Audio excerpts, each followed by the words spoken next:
자, 다음에 이어서 한 뉴런에서 신경 신호 전달이 아닌 이제 그 신호가 활동 전이가 수상돌기 부위에서 이 시냅스 말단까지 완전히 활동 전이가 이동을 한 후에 그 다음 뉴런으로 전달이 될 때 요 뉴런과 뉴런 사이의 이음매 연접 부분을 우리는 시냅스라고 이제 이름을 부르는데, 그 시냅스를 어떻게 뛰어넘는지라는 시냅스끼리의 신경 신호 전달을 살펴보겠습니다. 그래서 얘기했듯이 연결 지점, 한 뉴런에서 다른 뉴런 세포를 얘기하는 것이죠.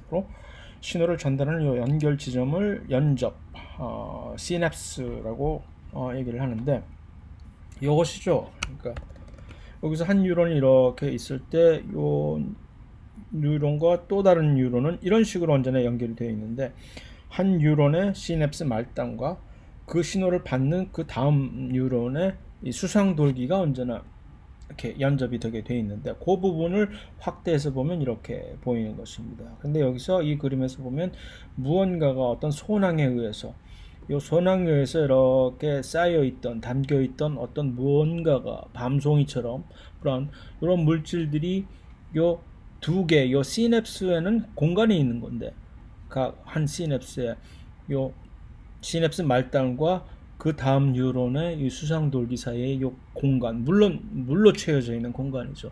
여기를 우리는 시냅틱 클레프트라고 해서 요 공간에다가 이 물질들, 이것을 이제 신경 전달 물질인 화학 물질인데, 신경 전달 물질들이 마구 이렇게 쏟아져 나오는 요 그림이 보여지고 있는데, 요것을 한번 살펴보고자 하는 것입니다.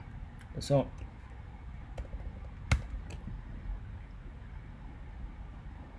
요 신경 전달 물질은 요 수상돌기, 요 다음 뉴런의 이온 채널들을 열게 하는 일종의 열쇠 구멍과 같은 열쇠 같은 그런 역할을 해서, 이들이 요 신경 전달 물질이 이렇게 특이적으로 결합을 하게 되면 여기서 요 채널이 열리게 돼서 그 바깥쪽에 있던 이온들이 안으로 다음 뉴런으로 이렇게 또 진입을 할 수 있게 되는 것입니다. 그래서 이런 관계에 있는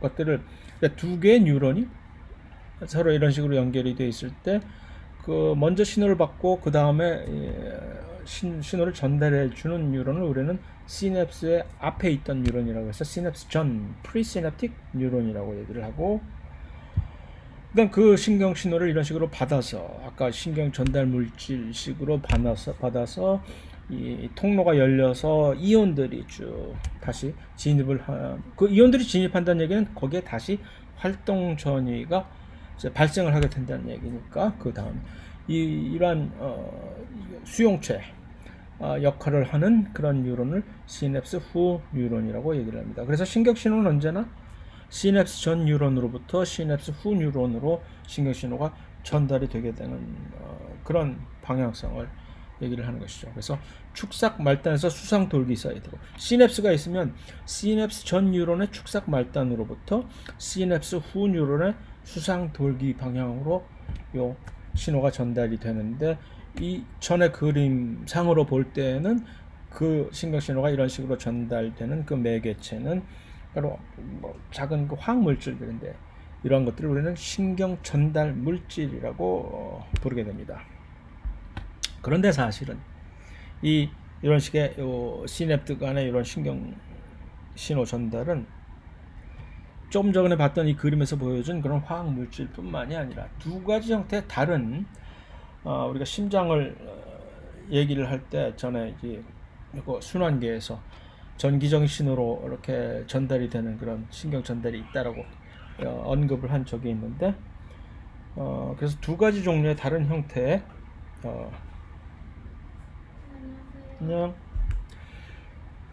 두 가지 종류의 다른 형태의 신경 신호로 전달이 돼서, 하나는 이것을 전기적인 시냅스라고, 얘기를 하고, 또 다른 종류는 이제 화학적 시냅스라고 얘기를 합니다. 그래서 전기적 시냅스를 먼저 살펴볼 것 같으면은, 이 전기적 시냅스에 의해서 신경 신호가 전달이 되는 이 방향에서는 이온들이 직접적으로 시냅스 전 뉴런에서 시냅스 후 뉴런으로 전달이 직접적으로 됩니다. 어떤 방식으로 전달이 되냐면은 두 뉴런 세포 막 사이에 갭 정션이라고 해서, 이것을 순수한 한국말로 이제 틈 접합이라고도 얘기를 하는데, 마치 식물 세포의 이제 플라즈모 원형질 연락사 플라즈모데스마타처럼 동물 이 세포 막 사이에도 그와 같은 기능을 수행하는 요 갭 정션이라고 하는 통로들이 있다는 것을 일반 생물학 1에서 우리가 봤을 텐데, 이러한 갭 정션을 사이에 두고서 이렇게 갭 정션들이 있잖아요. 이 사이를 두고 이온들이 직접적으로 이렇게 전달이 되는 것입니다. 그래서 그 전달된 이온들이 그 시냅스 후 뉴런의 활동 전이를 다시 이제 시작을 하게 하는 것이고, 이렇게 통로들이 직접적으로 이제 연결이 되어 있기 때문에 요 전기적인 시냅스에 의해서 신경 신호가 전달이 되는 시냅스 간에는 요 간극이 시냅스 간극이라고 하는, 좀 전에 그 시냅틱 클레프트가 틈새가 매우 좁아야만 될 것이고, 또 한 가지는 어떤 경우에는 이 이온들이 다시 되돌아가는 경우, 화살표가 지금 양방향으로 나와 있는 것처럼 그러한 경우도 발생을 하는 경우가 있는데, 그것보다 훨씬 더 중요한 이 전기적 시냅스의 특징은 이것이 이런 식으로 직접적인 이온이 전달이 되기 때문에 신호 전달이 매우 정확한, 마치 디지털식으로 신호가 전송이 되는 것처럼 이 신호 전달이 매우 빠르고 정확하게 이제 수행이 됩니다. 그런 측면에서 이것이 이제 심장 근육을 수축을 할 때 특이적으로, 척추동물에서 거의 대부분의 이제 전기적인 시냅스에 의해서 신경 신호가 전달이 되는 경우는 거의 볼 일이 없습니다. 척추동물에서는. 그럼에도 불구하고 심장 근육을 이렇게 수축을 시킬 때에는 전기적인 시냅스가 아직도 사용이 되는 이유가, 그 신호 전달이 이런 식으로 매우 정확하고, 열을 줬으면 열만큼 저쪽으로 전달이 되는 것이고, 또 속도가 매우 빠르고, 그래서 심장처럼 전체적인 근육을 하나의 기관으로서 동시에 동기화시켜서 싱크로나이즈 시켜서 수축을 하는 식에는 매우 효과적으로 이것을 수행할 수가 있기 때문에 전기적 시냅스를 아직도 이 심장 근육 수축에는 사용을 합니다. 다만 한 가지 단점이 있다면, 이것은 우리가 화학적인, 이와 상대적인 개념인 신경 전달 물질을 사용을 해서 이제 수행을 하는 화학적인 시냅스에 비해서 신호의 증폭이라고 하는 요 앰플리피케이션 자체가 불가능합니다. 곧대로 100이라는 양의 신호를 가지고 있으면 그 다음 뉴런에다가 100이라는 양의 신호만 전달을 해줄 수가 있을 뿐이고, 그 다음에 내가 직접적으로 시냅스를 이제 그거는 처음으로, 네, 그렇다는 얘기입니다. 그래서 척추동물은 얘기했듯이 별로 흔하지 않나 심장 근육 수축 조절에 매우 효과적이다. 두 번째 종류인 이 화학적 시냅스에서는 신경 전달 물질을 사용을 해서 이것을 수행을 하는 것입니다.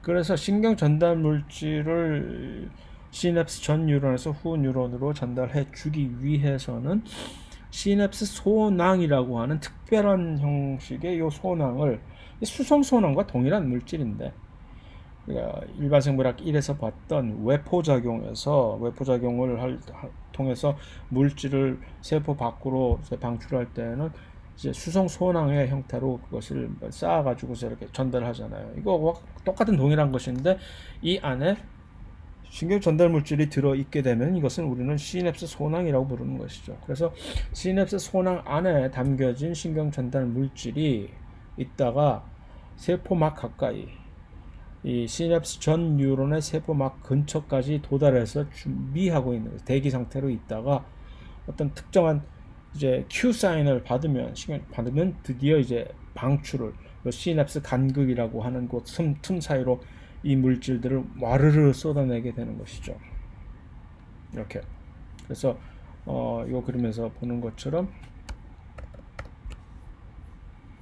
이쪽으로 요 부위로 이제 드디어 활동 전이가 도착을 하게 되면은 요 1번에서 그러면 요 시냅스 소낭 안에 담겨져 있던 요 신경 전달 물질이 드디어 이렇게 세포막과 융합을 하게 되는 것이죠. 세포막과 융합을 함으로써 이 안에 있던 신경 전달 물질이 시냅스 간극으로 시냅스 간극 요 틈새 요 시냅스 간극으로 이렇게 전부 방출이 되게 되는 것이죠.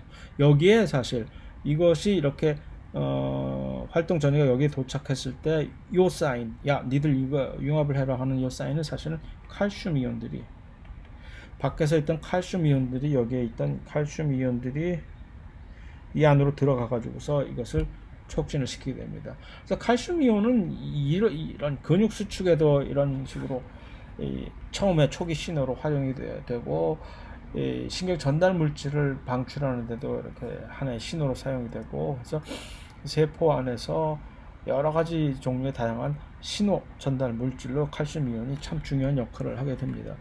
그래서 그러면 이들이 무엇을 하느냐가 중요한 것인데 그럼 이 신경 전달 물질들의 역할은 무엇이냐 언급을 했듯이 신경 전달 물질들이 직접적으로 이 시냅스 후 뉴런으로 들어가는 것이 절대 아닙니다. No. 예. 이들의 역할은 단지 여기에 각각에 있는 수용체, 이온 수용체와 결합을 해서 일종의 이온 수용체의 리간드 역할을 하는 것이죠. 리간드가 무엇이냐? 수용체와 특별한 수용체와 결합을 해서 무슨 일을 벌이는 것들은 전부 리간드라고 얘기를 하잖아요. 그래서 이 신경 전달 물질이란 시냅스 후 뉴런에 존재하는 요 이온 수용체들의 리간드 역할을 해서 이들과 결합을 하면 이 이온 채널이 열리는 거죠. 이렇게 열려라 참깨 해서 열리면 이온 채널이 열리면 요 신경 전달 물질이 붙어서 그러면 이 들어가는 친구들은 이온들인 거죠. 예를 들어서 칼슘이라든가 아니 칼슘은 아니고 염소라든가 소듐이라든가 포타슘이라든가 각각의 뉴런의 종류에 따라서 이 들어가는 이온들이 다른 거죠. 그래서 이 들어간 이온들이 요 시냅스 후 뉴런에서 두 번째 요 활동 전후를 일으키는 첫 번째 개시 역할을 하게 되는 것이죠. 그것이 매우 중요합니다.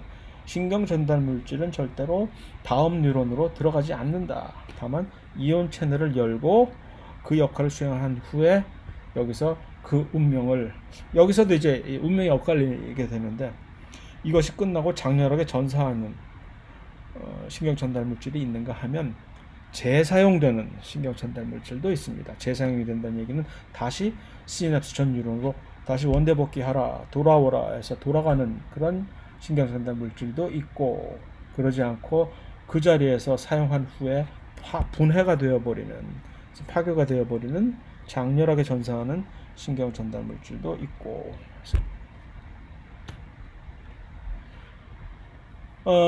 그래서 이제 그 화학적 시냅스에 의해서 전달이 되는 이러한 방식에 사용되는 뉴런들 사이에는 요 시냅스 간극이 전기적인 시냅스보다 훨씬 더 이 공간이 큰 공간 존재를 할 것이고 그래서 그 시냅스 간극으로 신경 전달 물질을 시냅스 소낭이라는 방식으로 해서 통해서 방출을 해버리는 겁니다.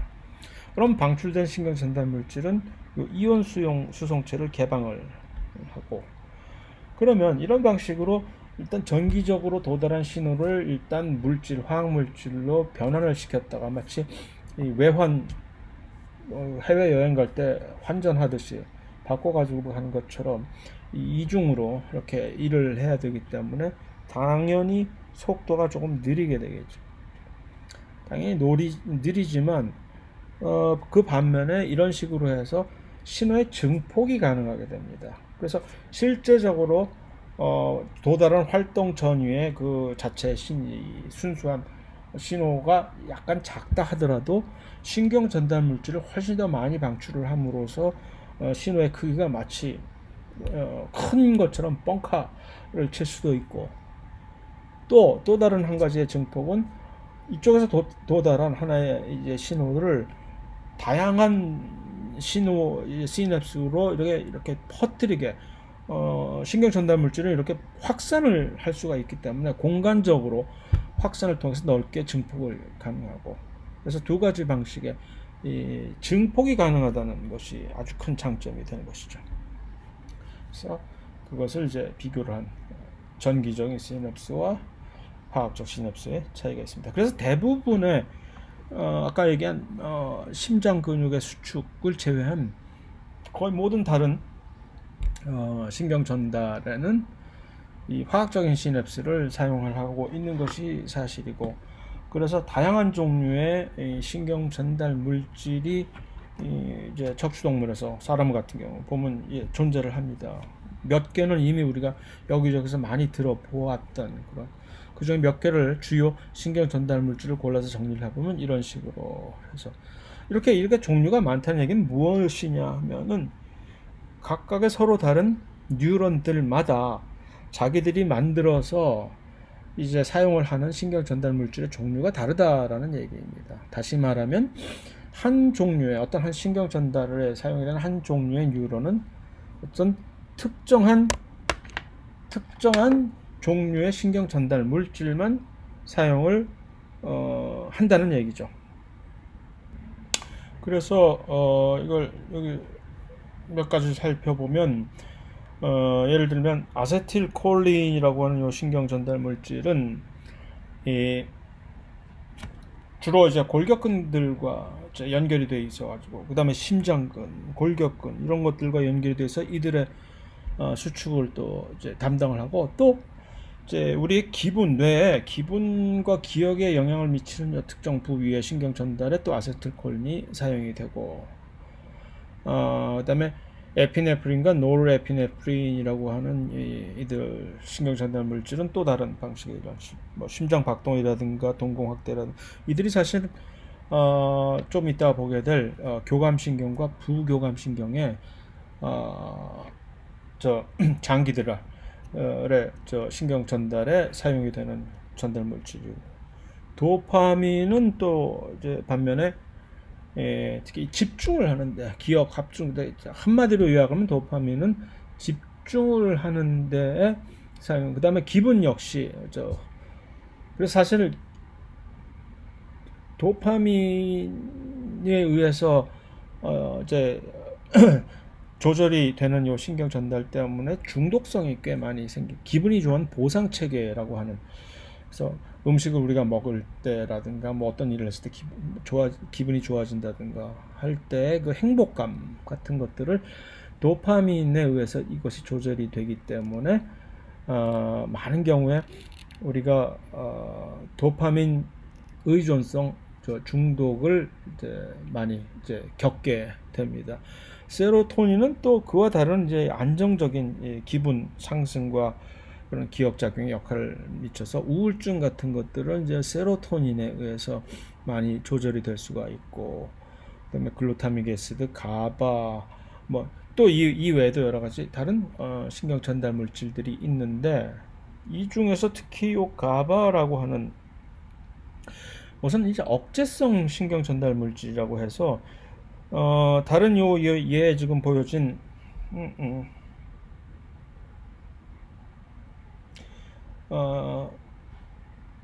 다른 이 신경 전달 물질들은 전부 이 신경 전달을 촉진을 시키는 활동 전이가 다음 뉴런으로 전달이 되는 것을 촉진을 시키는 영향을 이제 역할을 하는데, 가바는 그러한 신경 전달을 차단을 시키는 억제성 신경 전달 물질이라고 이제 얘기를 할 수가 있습니다. 가바라고 하는 일종의 아미노산의 종류인데, 그래서 뭐 주요한 요점은 이런 식으로 여러 가지 다양한 종류의 신경 전달 물질들이 있다라는 것이고, 그래서 그러한 관점에서 이제 몇 가지 신경 질환에 대해서 한번 살펴볼 것 같으면, 뭐 시간 관계상 뭐 자세히 나가려면 얼마든지 나갈 수 있으나 조금 이제 빨리 나가 보면은 이제 정신분열증 같은 경우에 옛날엔 이것을 정신분열증이라고 얘기를 이제 스키조라고 해서 쪼개진다는 얘기거든요. 그래서 원래 이런 식으로 원어가 표현이 되어 있는데 요즘은 왜 그런지 이것을 조현병이라고 한국말로 표현을 하는데 여러 가지 증상은 있는 것인데 무엇인지 알잖아요, 여러분. 근데 이제 그들의 예를 들어서 이것을 이제 특별한 자기 공명 영상이라든가라는 것을 이용해서 뇌 사진을 이렇게 찍어 보면은 특히 이제 이 자기 공명 영상으로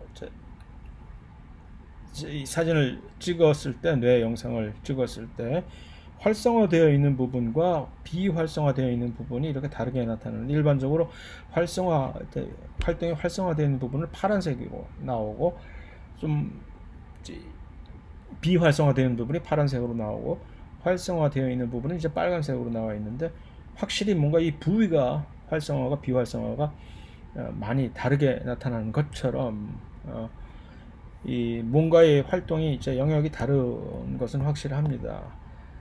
근데 일반적으로 도파민과 이 세로토닌이라고 하는 두 가지 이제 신경 전달 물질이 특별히 레벨이 낮아서, 다시 말하면 이것 치료를 이제 약물 치료를 할 때 이 두 가지 종류의 신경 전달 물질을 주로 많이 사용을 한다는 것이고,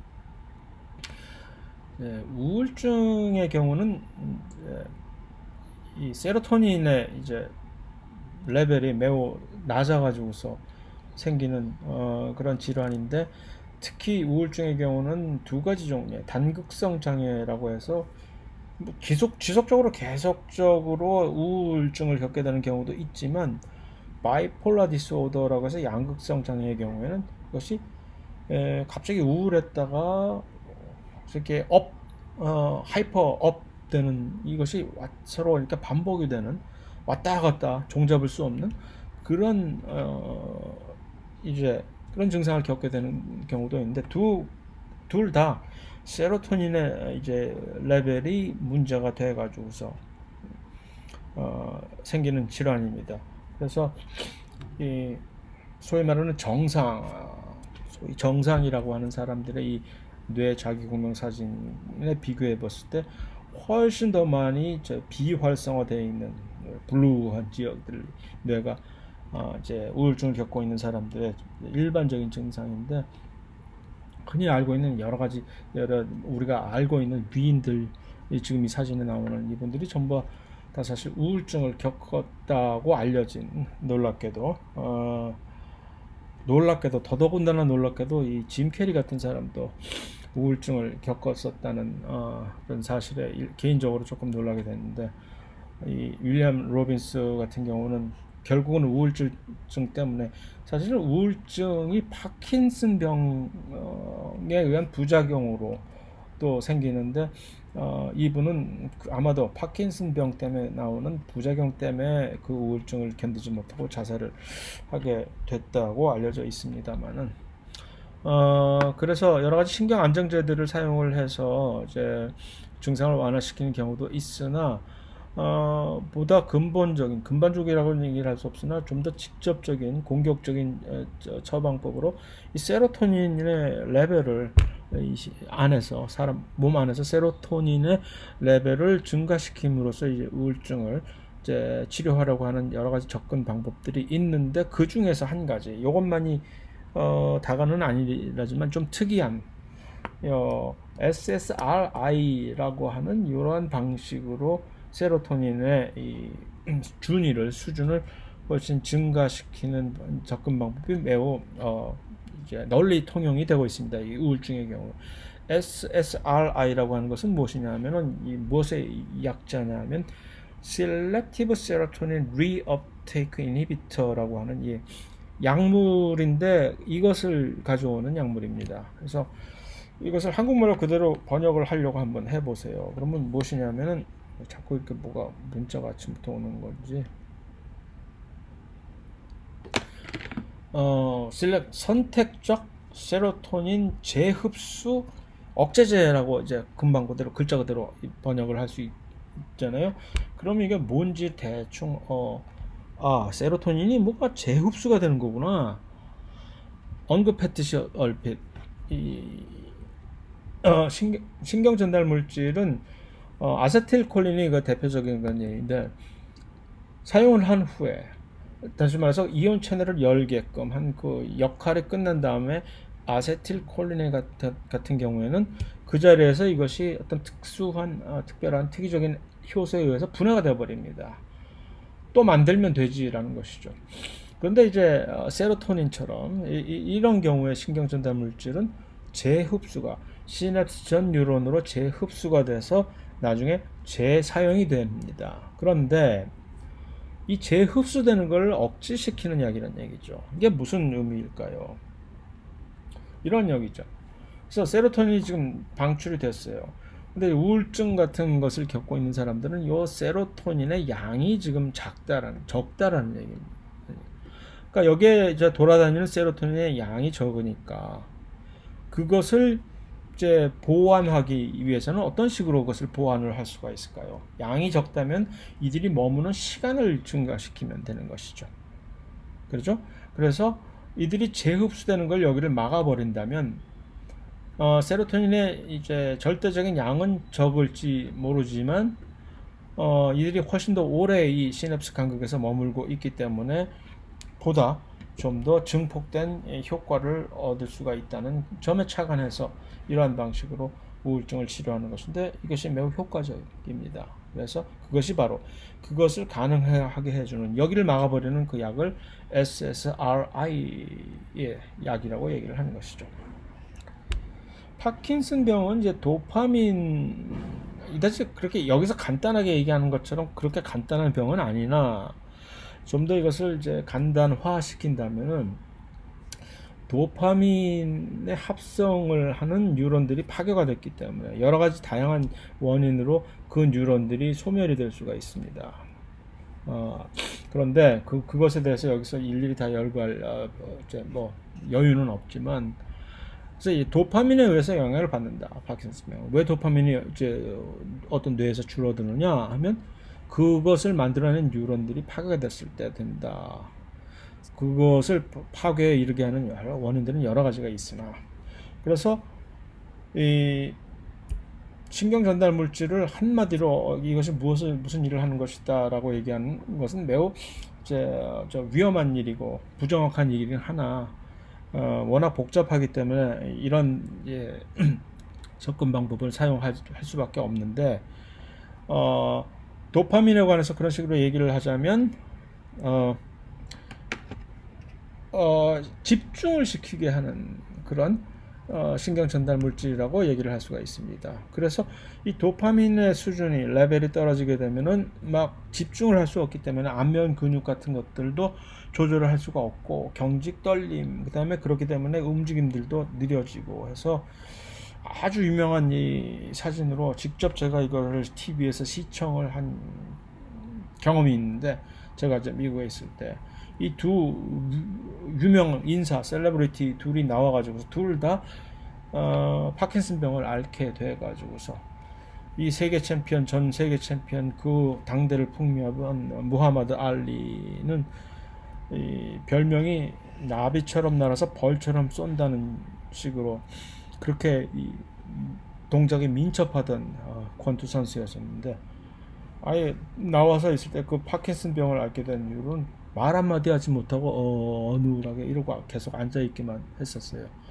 더더군다나 이 알리의 별명이 물론 나비처럼 날아서 벌처럼 쏜다라는 것은 굉장히 좋은 칭찬이고 덕담이고 이 막 폄하하려고 하는 사람들이 이 친구 별명을 뭐라고 하면 떠버리라고 막 워낙 말이 많아가지고 손으로 컨트롤하는 건지 입으로 컨트롤하는 건지 모를 정도로 말 한마디 못하고 이 마이클 제이 팍스 백 투 더 퓨처 시퀄의 주 연공으로서 이 당대를 80년대 아이돌이라고 얘기할 수 있을 정도로 미국에서 인기 배우였었는데 키도 매우 작은 이 배우가 매우 동작이 민첩하고 까불까불거리면서 이제 그러던 친구였는데, 여기서 이 마이크를 잡고 제 얘기를 할 때 제가 받은 인상이 충격적인 것이, 이 마이크를 중심에 두고서 몸을 이제 가누지를 못했고 계속해서 말을 한마디 할 때마다 마치 옛날에 저 우리 좁은 우리에 갇혀가지고서 몸을 이상하게 막 스트레스 받아서 움직이던 그 백곰처럼, 동물원 철장 안에 갇혀진 그 백곰처럼 계속 얼굴 이렇게 몸을 흔드는 거예요. 흔들지 않으면은 말을 할 수가 없어가지고서. 왜냐하면 이 안면 근육 집중이 제대로 되지 않기 때문에. 이 두 분이 이제 국회 청문회에 나와서 연설을 하던 것이었는데, 왜 그러냐 하면 파킨슨 병에 대한 조금 더 이제 지원과 이 연구에 많은 국회에서 이제 예산을 지원해 달라라는 것을 호소하기 위해서 이 청문회에 나와서 둘이서 얘기를 하던 장면을 찍어가지고서 교과서에 이렇게 실리게 된 것입니다. 그래서 이 우울증 동반한다는 얘기는 했었고,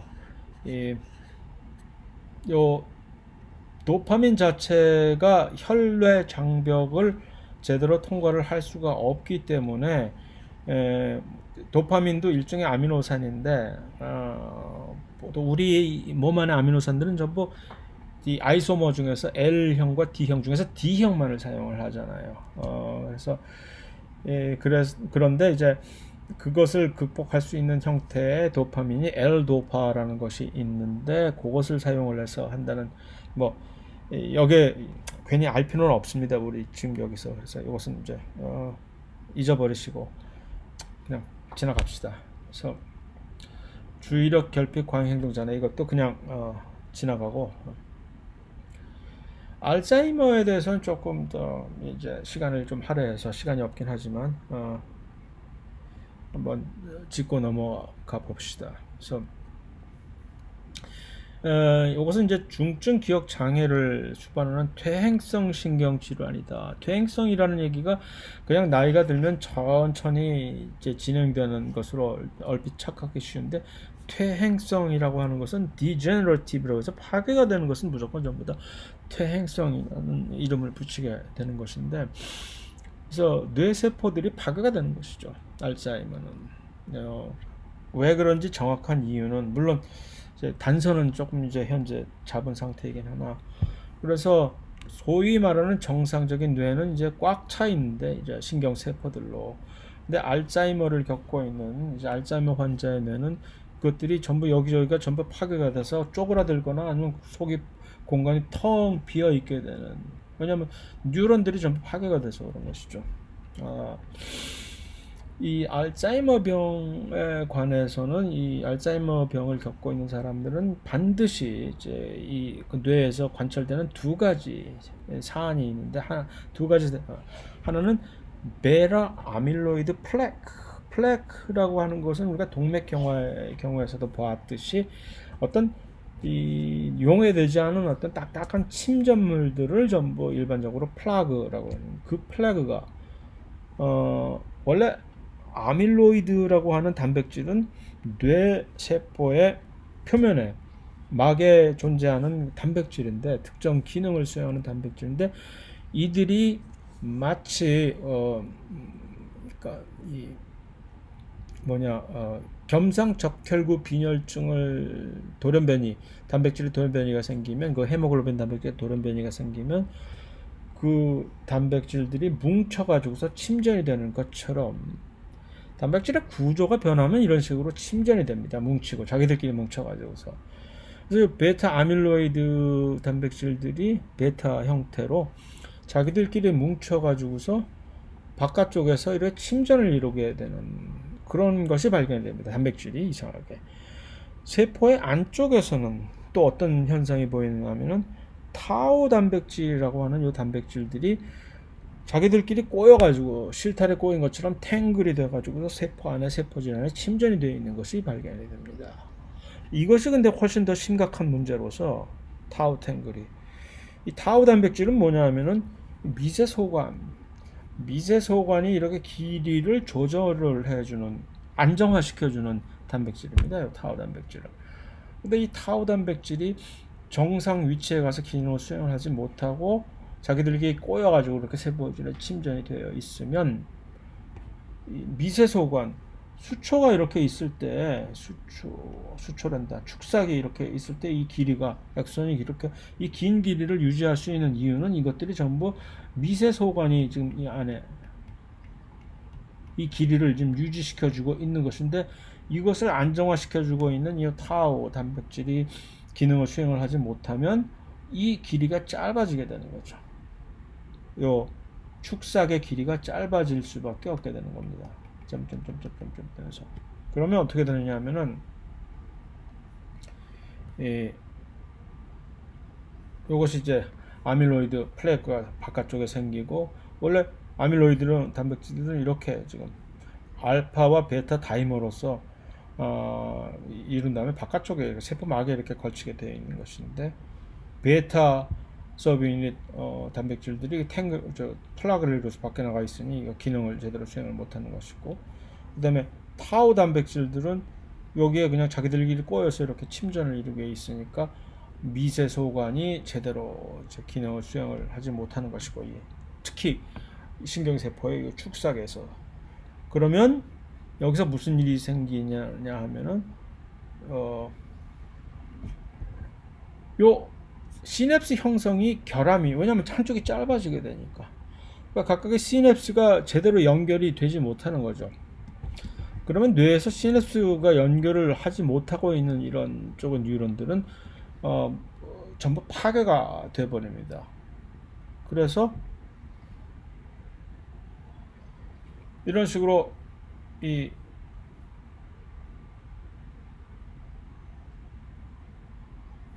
이쪽에 이렇게 타워 프로틴들이 제대로 이것을 안정화를 시켜주지 못하기 때문에 미세 소관들이 짧아져서 그럼 시냅스들이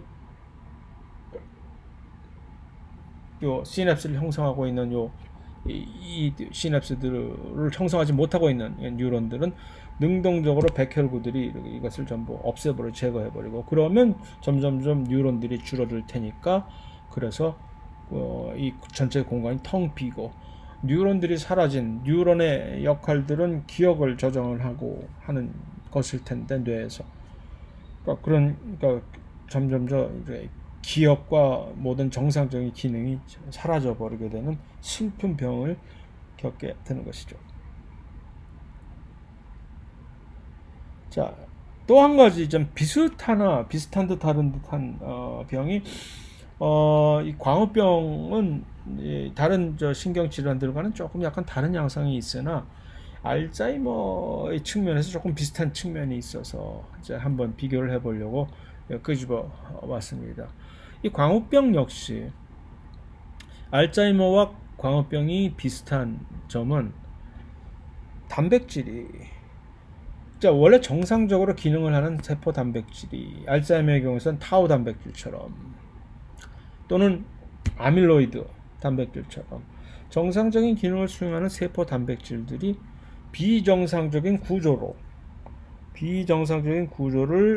이렇게 형성을 한 후에 문제는 언제나 정상적인 구조에서 이탈한 단백질들은 자기들끼리 뭉치는 경향이 있습니다. 그래서 막 뭉쳐버리겠다고 이상한 일들을 벌이게 되는. 그래서 비정상적인 구조의 세포 원래는 정상적이던 세포 단백질이 축적이 돼가지고서 그로 인해서 그것을 가지고 있었던 그것을 품고 있던 세포 자체가 전부 파괴가 되어버리는 것이 광우병과 알츠하이머의 아주 공통된 특성입니다. 그래서 이 광우병의 경우에는 원래 정상적으로 뇌에서 기능을 수행하는 프리온이라고 하는 이 단백질이 정상적인 프리온 단백질은 PRPC라고 이제 지칭을 합니다. 이 C에서는 사이토플라즘이라고 하면 세포질. 그런데 이것이 구조가 비정상적인 구조로 돌연변이 단백질로 변해버리는 겁니다. 그랬을 때 이 프리온 단백질은 프리온의 PR과 프로틴 단백질의 P 해서 SC라고 하는 요 전미어를 붙이는데 이것은 스크레이피라고 하는 것은 원래 양의 뇌에서 발견된 광우병 걸 스크래피라고 얘기를 하는데 그것에서 따온, 그래서 PRPSC라고 하는 형태의 돌연변이형 단백질로 변해버리게 됩니다. 그래서 원래 정상적인 단백질은 이라키 때 이것을 봐 주로 거의 대부분이 알파 나선 구조로 되어 있는 단백질 자체가 대부분의 지역이 알파 힐릭스 형태를 가지고 있는 그런 단백질인데, 프리온 단백질인데, 이것이 비정상적인 단백질로 변하게 되면 요 리본 화살표 모양은 보통 일반적으로 베타 플레이리시 시 베라 병풍 구조를 이렇게 표현을 해요. 그러니까 이 지역이 갑자기 베라 병풍 구조의 형태로 변해버리는 거죠. 베타 병풍 구조는 자기들끼리 뭉치는 경향이 매우 있어요. 그래서 그런데 이 프리온 단백질의 경우는 더더욱 조금 무서운 것은 이렇게 베타 병풍 구조를 취하는 돌연변이형 단백질은 좀비 단백질화해 가지고서 자기 자신이 원래 정상적인 단백질을 변형을 시킬 수 있는 능력이, 마치 좀비한테 물리면은 이렇게 체인 리액션, 연쇄 반응을 일으켜 가지고서 빨간 것이 이제 지금 베타 형태로 변한 비정상적인 돌연변이 프리온 단백질인데, 정상적인 원래 존재하는 정상적인 프리온 단백질들을 전부 이런 식으로 비정상화인 돌연변이로 바꿔버리는, 그러니까 하나만 돌연변이가 발생해도 하나의 단백질만 이런 식으로 구조가 변해도 결과적으로는 이제 시간 문제일 뿐이지, 점점 시간이 지날수록 세포질 안에 있는 모든 단백질들이 이렇게 변하게 된다는, 이건 뭐 전염병도 아니고 말이야. 그래서 처음에는 사실 광우병이라는 것이 이제 이러한 단백질 구조의 이상에 의해서 생긴 병이라는 것이 밝혀지기 전에는 많은 이제 학자들이 이것은 우리가 발견하지 못한 아직 확인되지 않은 어떤 아주 작은 바이러스에 의해서 감염이 되는 어떤 감염병이다라는 것을 이렇게 거의 그런 식으로 믿고 있다가 결국 가서는 이것이 그런 감염병, 바이러스에 의한 감염병이 아니라 이런 식의 단백질에 의한 병이라는 것을 알게 된 것이죠. 그래서 이 광우병이 알츠하이머와 비슷한 측면은 이런 식으로 정상적인 단백질의 구조 변형에 의해서 발생한 것이긴 하나, 이 광우병이 알츠하이머와 다른 점은 이들은 이런 식으로 하나만 이렇게 변해도 훨씬 빠른 속도로 전염이 돼서, 심지어 그래서 우리가 이제 광우병 걸린 소고기 먹으면 안 된다라는 그런 두려움을 가지고 있는 것이, 그 단백질 자체가 다른 사람 또는 다른 개체로 옮겨가서 그 안에서 똑같은 일을 이제 정상적인 프리온 단백질을 비정상적으로 변화시켜서 이렇게 이 병을 일으키게 할 수 있는 능력을 가지고 있다는 것이 좀 다른 점이죠. 그것이. 그래서 이 광우병이 소에서 일어나는, 실제로 광우병을 BSE라고, BSE는 무엇의 약자냐면 bovine spongiform이라고 하는, 광우병이 걸린 뇌를 보면은 이렇게 구멍이 송송송송 뚫린 것처럼, 그래서 스펀지가 구멍이 똥똥 뚫려 있듯이, 그래서 이름이 spongiform으로 되어 있는 것입니다. 그 다음에 encephalo라고 하는 것은 일종의 뇌에 관한 것을 encephalopathy라고 하는 병을 보통 pathy라고 해서, 그것이 그래서 이제 BSE라고 이름을 지어진 것이고, 그래서 CJD, 스크래피라는 것은 양에서 일어나는 광우병이고, 구루라고 하는 것은 파푸아뉴기니아, 뉴질랜드였나 얼핏 기억이 또 까먹었네요. 치면가 나도. 그 지역에 사는 원주민들 사이에서, 사람들 사이에서 이제 전통적으로 발생을 한 것으로 알려져 있던 이 광우병을 구루라고 이름을 부릅니다. 왜냐하면 이것은 이 원주민 전사들의 일종의 이 예식 풍습으로서, 전사의 뇌를 먹으면, 죽은 사람의 뇌를 먹으면 그 영혼이, 용맹한 영혼이 자기에게 이제 전달된다라는 그런 풍속에 의해서 뇌를 먹던 풍속에 의해서 전염이 되던, 전달이 되던 그런 광우병을 이제 그래서 구루라고 특별히 얘기를 하고, CJD에는 크로이츠펠터 야코브라고 하는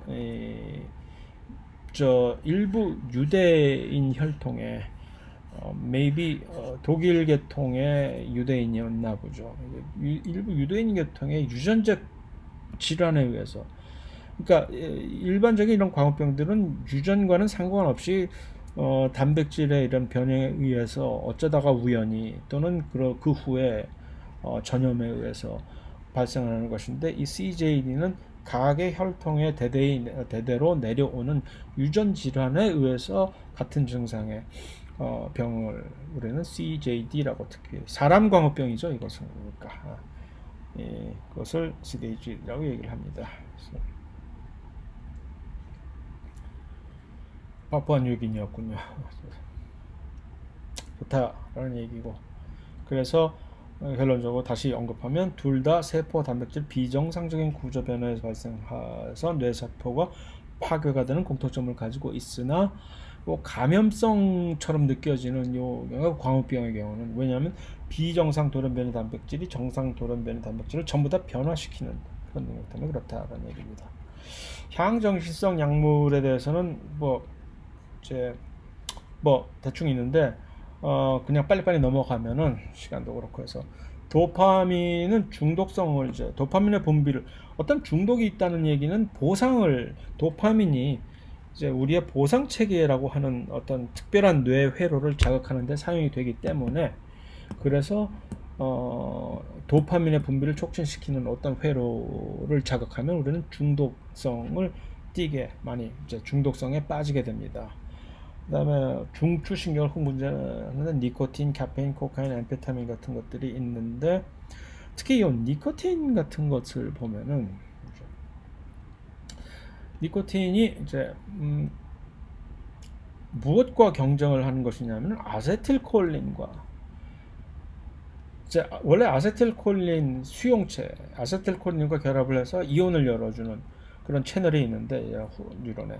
근데 아세틸콜린과 니코틴이 실질적인 구조가 그다지 그렇게 아주 비슷하지도 않으면서, 요 부위가 조금 약간 닮았다라고 할 수. 어쨌든 니코틴이 아세틸콜린 수용체에 같이 경쟁적으로 결합을 할 수 있습니다. 다시 말해서 아세틸콜린이 존재하지 않는 경우에도 니코틴이 존재하면은 요 수용체가 열려버리게 돼서 이온 전달이 돼서 신경신호가 전달이 되는 것이죠. 왜 그런데 담배를 피우면 기분이 좋으냐? 안정적으로 되고, 이 아세틸콜린은 물론 많은 골격근이라든가 심장 근육 수축을 전담을 하고, 그런데 또 뇌에서 도파민의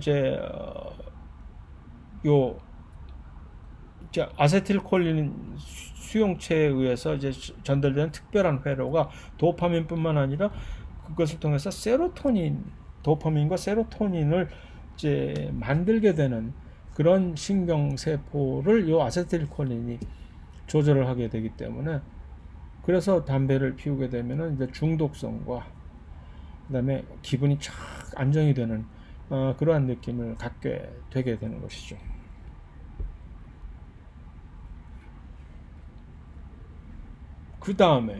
그런데 이 아세틸콜린에 관해서 한번 얘기를 해봅시다. 보톡스에 관해서 얘기를 하고자 하는데, 보톡스라고 하는 것은 특별한 세균,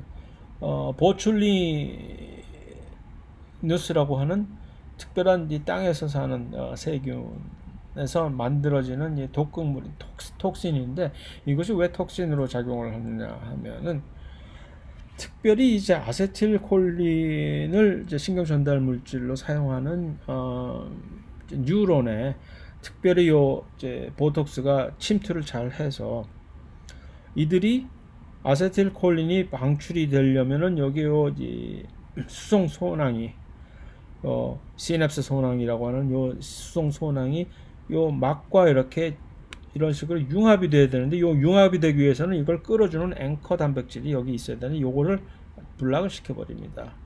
다시 말해서 결론적으로 이게 안 되는 거죠. 아세틸콜린이 방출이 못 되는 거예요. 그래서 아세틸콜린에 의존적인 어떤 신경신호 전달이 완전히 전부 다 마비가 되어버리는 거죠. 이것이 왜 위험하냐 하면은, 아세틸콜린에 의존한 그 수축은 전부 우리의 골격근들, 심장 특히 이런 것들이 전부 아세틸콜린에 의해서 수행이 되는데 그게 막혀버리면 어떻게 되겠습니까?